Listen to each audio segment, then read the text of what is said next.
As I said in the first meeting, I'm going to start everyone off with a little prayer. So if y'all would just pray with me real quick. Heavenly Father, thank you for this wonderful day and the blessings you bestowed on us and looking after us and help keep us safe, help keep our families safe, our way at the state's business, and help give us wisdom and guidance and make the best decisions for our state. Do all this in your name. Amen. Well, thank you, committee, for being here. Quorum is 4, and we've met that. As purvey of the chairman, I will call a bill it's on the latest list. It's House Resolution 1341. It's by Chairman Richard Smith. And I'd like for Chairman Smith to go ahead and take the well over there and tell us about his bill. I want to tell you something funny. I think it's real neat that I'm getting to do this with Chairman Smith. He's been a real guiding hand in my 5 years here, and I just appreciate Chairman Smith a great deal. Let me turn you on. There you go, Chairman Smith. Okay, I won't say what I was going to say. Yeah, you need to be careful who you listen to. So, yes, sir. This particular resolution it was introduced in order to create a study committee, and this has to do with professional employer organizations. And a lot of these organizations, they do a lot of things for companies. You know, they may do payroll, they may do regulatory compliance, they may do all kind of various human resource things. And they also, in some instances, do insurance. And the sole purpose of this resolution is to create a study committee to determine whether these PEOs, which is an abbreviation for professional employer organization, if the units that they do insurance, if they should be required to have an insurance license, just like someone who sells insurance is required to have a license. And because there have been instances where probably some advice was given that if they had a little more training in insurance, that might not would have occurred. So the sole purpose of this is to decide whether to require those PEOs that actually sell insurance are required to have an insurance license, or those employees who do participate in that. That's pretty much it. Thank you, Mr. Chairman. Do any of the committee members have a question for Chairman Smith? Number one. Go ahead. Good afternoon, Chairman Smith. Yes, ma'am. I guess I'm just trying to find out, so you're saying that you just want to make sure that everyone that doing insurance are licensed? Right. Well, if they're doing insurance and the language says they can discuss. Well, there's no definition of what discuss is. So what we want to ensure is that if someone is selling insurance, they're qualified to sell insurance, and they know what the ramifications of a recommendation are and what they are not. You may have a PEO that may not deal with insurance at all, or they may not deal with insurance at all for a particular company. But for those companies that they do provide insurance guidance for, do they or do they not, or do we not recommend that they have a license in order to do that, the necessary training? Because when you go buy insurance, whether it's property and casualty or life or whatever, the person you go buy it from, Allstate, whoever, or who works for independent insurance agents or PIA or any of those groups, they're all licensed, and they have to have continuing credits and this kind of stuff. That's just what we're trying to figure out, if that particular group needs a license. Thank you, Mr. Chairman. Any other questions? Yes, ma'am. Chairman Smith, Brian Prince, down number 10. No, that's for you, Mr. Chairman. I was going to make a motion if the time was proper. Okay. No other questions? I'll entertain a motion for this bill. Do pass. Okay. Brian Prince makes a motion this bill do pass. Second, heard. All those in favor saying aye. Any negative? No. Thank you, Chairman Smith. Thank y'all. Y'all have a great day. We will.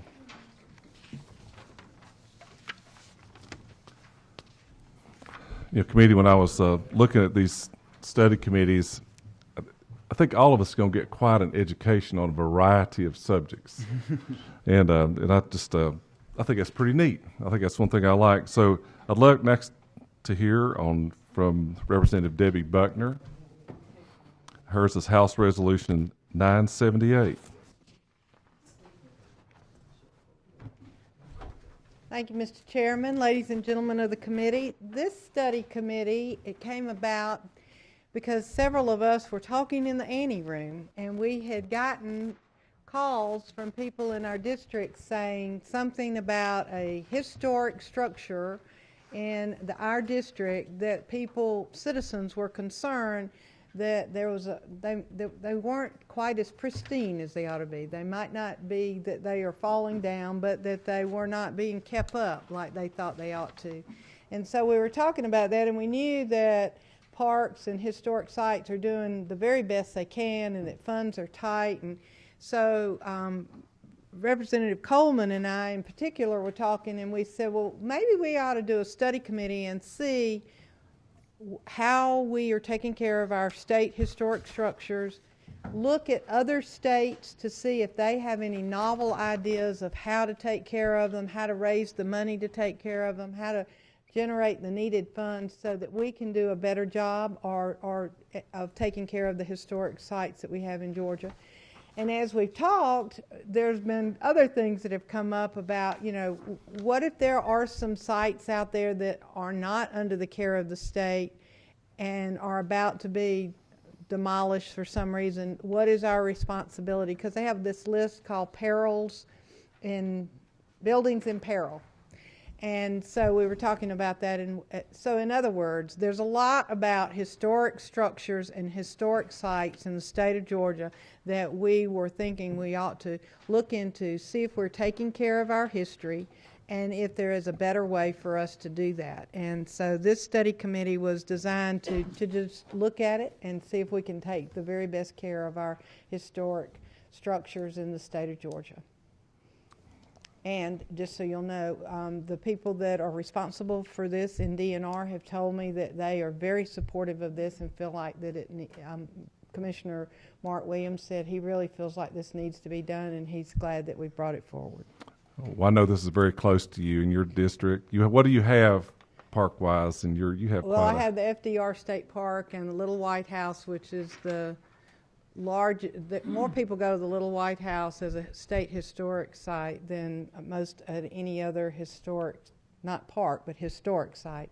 The Martin Luther King is a national historic site, so they actually draw more visitors than the Little White House, but the largest draw for historic sites that are state is the Little White House in Warm Springs. Yes, ma'am. What I found always, it's interesting that these historical sites usually have groups that support them in the community that they're in. Mm-hmm. And I know the Van House up where I'm at is a great example of that. I have a question for number 12. Who is that? Right here. Mr. Thank you, Lucchia. Mr. Chairman. I just jotted down a couple of quick questions. Okay. I've never really seen the list, but I guess, and I'm going to just run through them pretty quickly. How many state historic sites are there? What are those locations? And I know you don't have to answer all these right now. I'm just kind of giving you a generality. Yeah. And who will assess and evaluate the condition and the level of condition that constitutes some state involvement versus do some of the local governments help with our state historic sites? And so I know that's a lot kind of poured out there, but that's what I was thinking when you were talking about putting together a committee. Right. Well, we do have a state historic preservation officer in David Crass, and he has a group of people and is very talented and will have some of that knowledge that we need, and we'd definitely want him to be involved in the study committee with us. The other thing that I was actually involved with a number of years ago was that if the state, for example, if there's a state park in your area and they decide that they're going to have to close it because maybe there's not enough funds to keep that state park open, then they have to notify the governments that are contiguous to that park and offer them the opportunity to help the state out by keeping it open or if they want to. They're not required to, but in my area, we had a situation where they were closing a historic public pool, the Liberty Bell pool, and our local county decided that children needed a place to go swimming, and they kept it going for several summers because the state funds were not where the state could do it. Did that answer your question? Sort of? It does, and I don't know the remember number. when we went to the Charlie Elliott Wildlife Center, the guy did a really good job on our state historic sites and some of that. So they'll sort of be walking through this process with hope you, so. and I guess working under the Department of Natural Resources. You're just trying to, this study committee would decide how involved we get or whatever in making sure that those state historic sites are kept in good condition. Yeah, and this has no, we are not dissatisfied with DNR. We're not dissatisfied with historic or parks or anybody. It's just that as we have gone through the tough economic times in recent years, we haven't been able to put as much effort or emphasis on it. So this is a way for us to look at it and say, you know, how do we want to go from this point? If there are some places that are in need of repair, what would be the priority, or how would we pay for it, or are there opportunities for us to get some other funding other than state funding? Are there grants or fundraising ideas that other states are using? It's kind of preemptive before the old houses fall in. We want to be ready with a plan. Okay. Any other? Thank you, ma'am. Yes, we have, I believe is it Trey? Are you 16? Or is it? Actually, mine is Oh, not. Miss Mine Holmes. is not working, so I'm borrowing my. Oh, right. Representative Buckner, I want to thank you for bringing this to our attention, because, you know, for many years I have worked with historic preservation, and the Historic Preservation Division of DNR does great work, and their budget has been cut so drastically. Yes. I hope that we can encourage an addition to that, but also, you know, there's so much valuable assistance out there by people who are so knowledgeable, and I'm sure they are working this. I served once on the committee to select sites for the National Register of Historic Preservation, and it was just such a learning experience for me. But I think we have to realize too, not only are these sites so valuable for the preservation, but I learned early on years ago, historic preservation is very important to economic development. And we have so many people come to our communities because we have preserved these fabulous old buildings, and they've come to see them. And I want to thank you for bringing this before this committee, and I hope that all kind of good results will come from this effort. Thank you very much. Thank you. Representative Holmes, you'll just have to make sure you request to the speaker that you get put on that study committee. That would be Your great. passion shows one of the 5 that he selects. Oh, yes, sir. Also, I'd like to say I've got A.H. Stevens Park yeah. in my district, and that they gave me a stat. I want to say 93% of, because Crawfordville is rural, 93% of people that come to their town come because of the park. And they have no money, and they actually have a sign-up list at City Hall where the citizens come in and volunteer to cut the grass. Wow. So I'm with you. We need something in this area, and thank you. Thank you. Okay, go ahead and just punch your Representative Metz. Okay, there's a little button right there to the right. Can somebody show it? Yeah, you punch that, and then I'll punch you in so they can hear you. There you Is go. this better? Yes, ma'am. Right, okay. Under powers and duties. Yes, ma'am. I see where you said the committee shall undertake a study of the conditions, needs. Now, under needs, will the committee have an, I'm including myself already. Will the committee have an opportunity to suggest maybe, I guess, because I know of a situation where it was named, it's not in, operation yet, but will you all have an opportunity, or will the committee have an opportunity to suggest maybe an additional historic site? Would that be possible?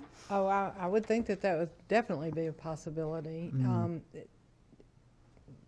Yeah, I would think, because the other part of the conversation that's been going on is that so many things in the state seem to just be melting down. You know, old buildings, they rot down, they fall in, and they're gone. And we're losing a lot of our culture and a lot of our history, and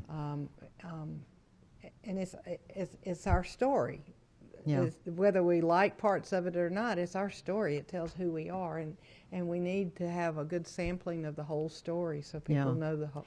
And I who guess we the are. reason I mention that is because I have been meeting over the past 2 years with a group that's very, very concerned because some of our history has gotten washed away.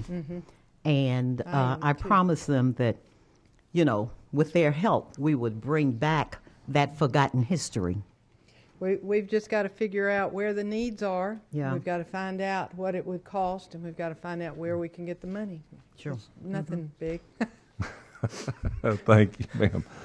And, you know, I was also thinking, Representative Buckner, I love the Vanishing Georgia. You know, whenever I'm in on Facebook, you see all the places that describes that. Well, I talked too much, so you got 2 more questions. All right. Representative Scott. No, I don't have a question. I was just going to say at the appropriate time, I would like to make a motion. Okay. Did she beat you to your thunder? Okay. Well, I'll be glad to entertain a motion. Representative Scott, you beat him to the thing. You beat him to it. At this time, I would like a motion to do pass. Have a second? All in favor of this passing House Resolution 978? Yay. Any nays? Hearing none. You're on your way. Thank you, ma'am. Thank you, Mr. Chairman and committee. I look forward to coming back and bringing you a report of what we learned. How about that?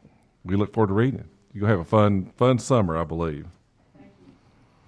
Next, we'll hear up Representative Dave Belton on House Resolution 1135. I think it's one that y'all will like. It's got really affects our state in a tremendous way. Thank you, Mr. Chairman, committee. You know, I'm a 23-year military veteran and retired at Robins Air Force Base, and I went back to Robins Air Force Base to visit Shaw Blackman and some folks I used to work for. And there's a real need right now to the military wants to do a lot of what they call BRAC, which is a base realignment and closure. The last one they did was in 2005. They desperately want to do one again. And what that means is they want to close bases for efficiency purposes. They think they have about 18% or so much too much capacity for. Georgia has the 5th largest military population in America, actually, with an estimated value of about $20 billion a year. That's real money. So we want to put together a study committee to study how we as a state can unify our purposes to protect our Georgia bases. As you know, we've already lost Fort Mac, Fort Gilliam, the Navy base at Athens, Navy Dobbins, and we don't want to lose any other bases. So this study committee would put together a collected effort. We'd travel around the state to different bases, be a bipartisan effort to study how we can protect our bases.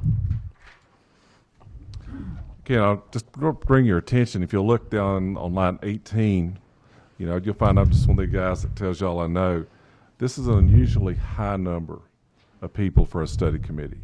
And, you know, you see most of them that are going to come through here are going to have 5 or 7. But when you look at the statewide reach, every congressional district in our state has just about touched by a military base. The leadership in the House and Representative Belton really want to have a broad committee that's really going to look at this issue and make recommendations to prepare us for our response and what we're going to do for it's a very important part of our economy and our national service and protection. Any questions for Representative Belton? Number 12.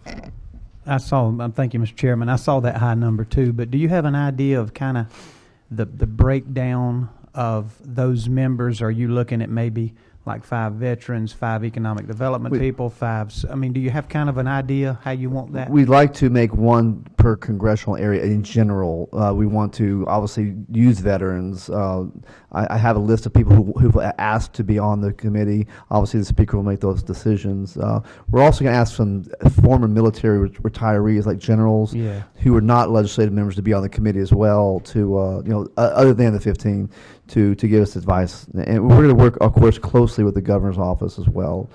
Make a concerted effort. Right. That's the thing I've noticed, even just a short time that I've been here. It is really helpful to have a diverse group of people represented on a committee with all the different ideas and approaches, and maybe just some people that may consider themselves not to even have a dog in the fight, so to speak, so that they could give you a different version. But no, Dave, I appreciate what you do for veterans and in this body. Appreciate you. Thank you, sir. I see no other lights flashing. I'd entertain a motion if anyone would like to make one. Sean Blackman makes a motion to move on and pass this bill out. Do pass. Have a second? Second right here. All those in favor say aye. And the negative say no. Thank you, Mr. Chairman. Thank you, committee. Appreciate it. Appreciate working with us and getting us up to speed on this today. Okay, the last one we're going to hear is House Resolution 979, and I'm going to do that for Representative or Chairman Penny Houston. She is in a Ways and Means. Thank you for saying who said that. And Ways and Means is in the big meeting today where there'll be a lot of bills to be passed out, and I think every Ways and Means member is on site, in seat, ready to go for a long meeting today. But if you just take a look at it, I'll do my best to explain it, and I hope that I can do a good enough job. She designated me the ability to talk about this for her. Now, this study committee is on programs that provide services for reading to the blind. And I think Chairman Houston over the last year has seen there's some discrepancies on how money's spent and what it's being used for. That's the short, how I would say it. And she really wants to sit down, and I think this is the beauty of a study committee, to bring all interested parties in. She's going to identify and study the places where programs are serving the blind, visually impaired, what their service delivery areas are, the scope of their programs, funding for them, try to narrow it down. I think those of you know Chairman Houston, she's very passionate about people with disabilities, and look about the participation rates. And making sure we're spending our money in the right places. And that's about all I have for it. I think if I had to summarize it, she's looking for the best use of our dollars as they're spent in this subject matter. So if you want to ask me a question, I'll do my best to attempt to answer it. If not, we can sure check with Chairman Houston at a later date. Any questions? I'd love to entertain a motion then to do pass. So move. And I got a second down on this end. Brian Prince. All those in favor? What's by saying aye? Aye. And then negative, no. Okay, then lastly, Diana Brooks, our secretary, or my secretary, is not here. She has created you we talked about, we're going to have a lunch on, I believe, day 31. And she's been working on it here up at our offices, and instead of doing it at night, which ended up looking like we're running into a lot of conflicts, we're going to have a nice lunch on one day. But she'll get you a notice out on that. And we're not, okay, there's another one in your packet, and we're not here by Andy Welch. Yeah, we're not here. Excuse me, thank you. He is not wanting that to be heard. Thank you, Ms. Carr. I appreciate it. Yeah, he does not want that to be heard at this time. Anything else for the good? Thank you, committee members, for being here. And I close this meeting. We'll have another one because we got a bunch more next week.